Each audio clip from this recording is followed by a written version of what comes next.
일단 지금은 비가 대부분 그쳤고 더 이상 비와 바람이 강하게 불거나 비가 내리지는 않을 것 같습니다. 그러나 아직도 침수돼 있는 곳들이 많습니다. 특히 울산이 심하고요. 부산이나 다른 지역에서도 아직 침수 피해가 다 끝나지 않은 곳들이 많이 있습니다.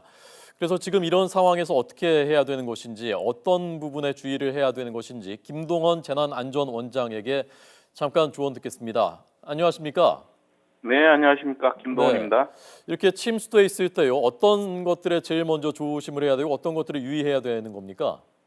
네, 침수됐을 때 가장 중요한 것이 이 가스나 전기 이런 쪽에 혹시 누전이나 가스가 열려서 이 가스가 누수되는 거 없는 건지 이런 것을 좀 면밀히 검토하는 게 필요하고요. 네. 특히 또 이렇게 건물이나 이런 각 시설들이 이 침수로 인해서 취약해지지 않았는지, 붕괴 위험은 없는 건지 이런 부분들이 굉장히 중요한 것 같습니다. 네. 누전하고 가스가 새지 않는지를 점검을 하려면 어떻게 해야 됩니까?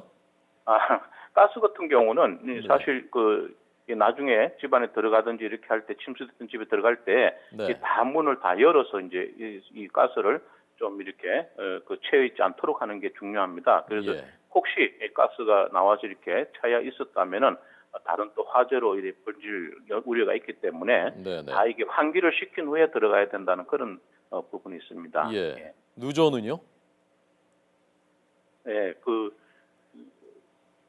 지금 일단 전기 같은 경우도 실제로 이 침수가 됐을 경우에 이 누전으로 인해서 어떤 이 전기 뭐 또 이렇게 피해가 발생될 수 있으니까 그 전기도 이렇게 물론 사전에 단전을 한 부분도 있겠지만은 그래도 혹시 이 전기가 흐르는 게 있으면은 감전이 될 수 있기 때문에 네. 이 전기 쪽 이런 부분은 꼭 피해서 움직여야 된다는 그런 내용 말씀드리고, 특히 이 전신주나 고압솔로 이런 쪽에는 가까이 있으면 위험하죠. 그래서 그런 쪽은 피해야 되는 부분이고요. 예. 예. 조금 전에 저희가 울산 상황을 현지에서 주민께 들었습니다마는 갑자기 저렇게 막 물이 차오를 때 있지 않습니까? 그때 어떻게 대피해야 되는 것이고 어떤 점에 주의해야 되는 것인지 좀 말씀을 해주십시오. 예, 갑자기 이렇게 물이 차오를 때는 결국은 이제 이렇게 비가 이 차오지 않는 쪽으로 이렇게 대피를 해야 되는데 네.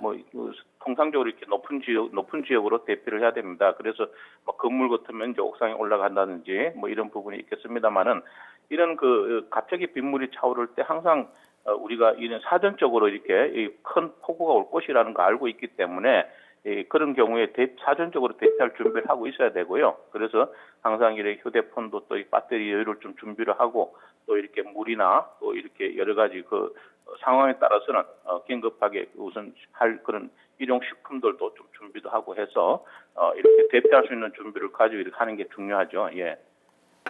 물이 잠겨 있을 때 우선 대피를 하는 게 중요합니다. 물이 예. 잠겨 있을 때 맨홀도 조심을 해야 되는 거죠? 그렇습니다. 맨홀 주의해야 돼요. 그리고 물이 잠긴 쪽으로는 차량이나 사람이나 물이 이 바닥이 보이지 않는 쪽으로 가는 거는 굉장히 위험하니까 그런 부분을 피해야 된다고 볼 수 있습니다. 그래서 갑자기 물이 이렇게 깊어지는 부분들이 생길 수 있으니까 주의해야 되고, 특히 이제 맨홀 뚜껑 같은 경우가 이게 어떤 문제가 돼 있을 때는 굉장히 위험하죠. 예. 네, 알겠습니다. 김동원 재난안전원장님 고맙습니다. 네, 감사합니다.